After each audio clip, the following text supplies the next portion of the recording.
दोस्तों, क्या आपने कभी ऐसा किला देखा है जो दूर से तो नजर आता है लेकिन पास जाते ही गायब हो जाता है और आपको ऐसा प्रतीत करवाता है जैसे आप गलत रास्ते पर आ गए हैं? क्या आपने ऐसा कुआं देखा है जो कभी ना तो सूखता है ना ही उसका पानी का लेवल कभी बढ़ता है? क्या ऐसा तिलिस्म झरना आपने देखा है जिसके पानी के स्रोत के बारे में आज तक कोई पता नहीं लगा पाया? अगर आप इन सब रहस्यमयी बातों के बारे में नहीं जानते हैं तो आज का ये वीडियो आपके लिए बना हुआ है।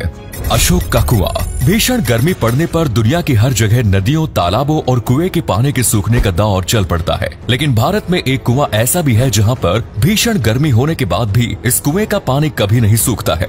बिहार राज्य में मौजूद ये कुआं हमेशा लबालब पानी से भरा रहने के लिए मशहूर है। आज के समय में बिहार भले ही एक पिछड़ा हुआ राज्य हो, लेकिन एक समय था जब बिहार एक संपन्न हुआ करता था। पूरे भारतवर्ष का संचालन बिहार से ही राजा महाराजाओं द्वारा किया जाता था। मौर्य वंश ने बिहार में काफी समय तक राज किया और बिहार की काया पलट की। मौर्य वंश के संस्थापक चंद्रगुप्त मौर्य ने बिहार में रहकर बिहार को एक संपन्न राज्य बनाया। आज बिहार की राजधानी पटना उस समय पाटलिपुत्र के नाम से जानी जाती थी और उस समय मौर्य वंश के एक और महान राजा हुआ करते थे, सम्राट अशोक। जिस कुएं की हम बात कर रहे हैं वो कुआं मौर्य वंश के सम्राट अशोक ने ही बनवाया था। अगर इतिहास की माने तो ऐसा कहा जाता है कि राजा बनने के लिए सम्राट अशोक ने अपने 99 भाइयों का कत्ल किया था और उनकी लाशों को इसी कुएं में डलवा दिया था। इस कुएं की उम्र लगभग 20,000 साल पुरानी मानी जाती है। बिहार में भीषण गर्मी पड़ती है और वहाँ मौजूद हर कुआं लगभग सूख जाता है, लेकिन अशोक का ये कुआं एक ऐसा कुआं है जो भीषण गर्मी में भी लबालब पानी से भरा रहता है। यहाँ तक कि एक रहस्य की बात ये भी है कि पटना में मौजूद सम्राट अशोक के इस कुएं का पानी बारिश के दिनों में बढ़ता भी नहीं है। इतिहासकारों का मानना है कि अशोक ने इस कुएं को बहुत ही अलग ढंग से बनवाया था। इस कुएं में कई सुरंगें भी है जहां पर अशोक ने अपना खजाना छुपाया हुआ था। ये बात सच है या नहीं इसकी पुष्टि तो नहीं की जा सकती, लेकिन रहस्य की बात यह है कि बिहार में जहां बारिश के दिनों में बाढ़ आ जाती है और हर कुआं ओवरफ्लो हो जाता है, ऐसे में अशोक का कुआं अपने जल स्तर को हमेशा एक समान ही रखता है और भीषण गर्मी में भी सूखता नहीं।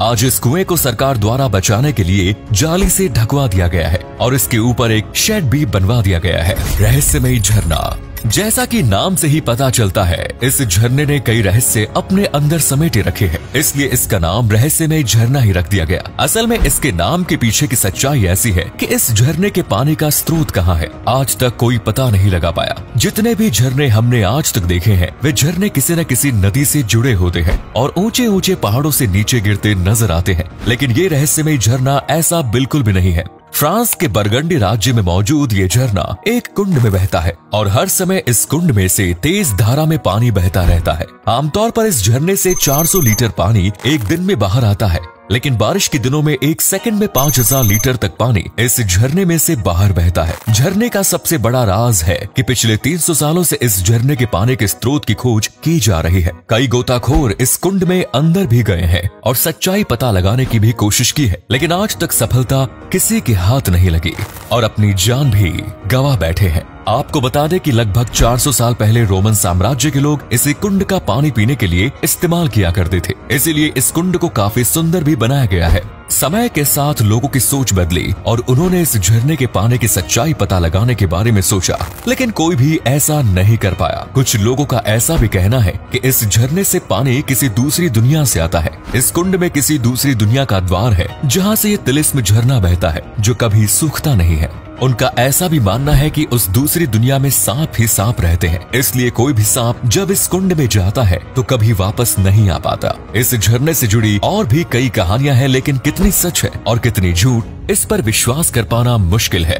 गढ़कुंडार का किला। क्या आपने ऐसा किला देखा है जो दूर से आपको नजर आता है लेकिन नजदीक जाते ही गायब हो जाता है? जी हाँ दोस्तों, मध्य प्रदेश में एक ऐसा भी किला मौजूद है जो कि दूर से आपको दिखता है, लेकिन जैसे जैसे आप उसके पास जाते हैं वो गायब हो जाता है। ये बात तो हम सभी जानते हैं कि भारतीय धरोहर को बर्बाद करने का श्रेय मुगलों को जाना है और आज जिस किले की हम बात कर रहे हैं उसे भी तहस नहस मुगलों ने ही किया। मध्य प्रदेश के टीकमगढ़ जिले की एक गाँव की पहाड़ी पर गढ़कुंडार का किला बना हुआ है। ये हिंदुस्तान के सबसे रहस्यमयी किलों में से एक माना जाता है। आज से लगभग 2000 साल पहले बना ये 5 मंजिला किला राहगीरों को भटका देता है, क्योंकि दूर से तो इसका प्रतिबिंब दिखता है लेकिन पास आते ही ये गायब हो जाता है। इसकी बनावट और खूबसूरती खूबसूरती देखते ही बनती है। कहा जाता है कि मोहम्मद बिन तुगलक की नजर जब इस किले पर पड़ी थी तब यहाँ के राजा मानसिंह थे। तुगलक को पता चला राजा मानसिंह की एक बेटी है जो कि बेहद ही खूबसूरत है। तब अपनी खराब नियत के चलते तुगलक राजा मानसिंह के पास रिश्ता लेकर पहुँच गए।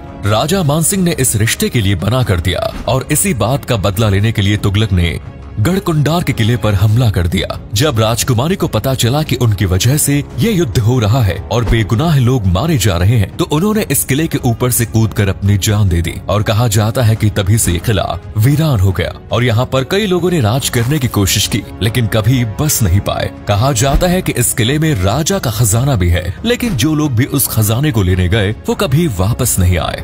कलावती किला। इतिहास के ऐसे कई किले और धरोहर मौजूद है जिन्हें देखकर हम हैरान रह जाते हैं। उस समय ना तो टेक्नोलॉजी हुआ करती थी, ना ही किसी तरह की सुविधाएं। उसके बाद भी बहुत ही अनोखे तरीके से इन धरोहरों को कैसे बनाया जाता था, ये सोचने वाली बात है। इसी तरह का एक किला है महाराष्ट्र में स्थित कलावती किला, जिसे आज से सैकड़ों सालों पहले बनाया गया। ये अद्भुत किला अभी तक का दुनिया का सबसे ज्यादा खतरनाक किला माना जाता है। कहा जाता है कि इस किले के लिए चढ़ाई करके वापस लौटना मानो मौत को छूकर वापस लौटने के समान है। अगर कोई कमजोर दिल का इंसान हो तो उसे यहाँ पर नहीं जाना चाहिए, क्योंकि इसकी 300 फीट की ऊंची चढ़ाई अच्छों को डरा देती है। 300 फीट ऊंचे पहाड़ पर बने इस किले पर पहुँचने के लिए सीधी चढ़ाई करनी पड़ती है। यहाँ पर ना ही बिजली की व्यवस्था है, ना ही आपके मोबाइल का नेटवर्क। महाराष्ट्र के पुणे रोड पर स्थित ये किला गौतम बुद्ध के जमाने से बना हुआ है। पहले इसका नाम मुरंजन किला रखा गया, बाद में राजा छत्रपति शिवाजी के राज में इसका नाम महारानी कलावती के नाम पर रखा गया और इसे कलावती दुर्ग कहा जाने लगा।